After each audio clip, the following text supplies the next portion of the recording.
Hello, in front of me I've got Pulsar ZywOo. In this video I'll show you how to check battery level of your mouse.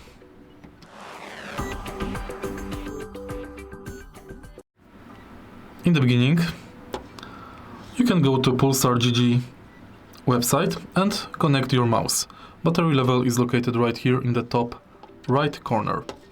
Also, you can check it on the transmitter.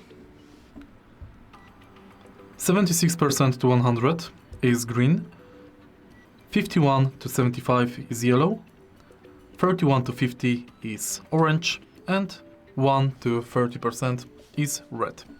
You can set it in the dongle LED indicator.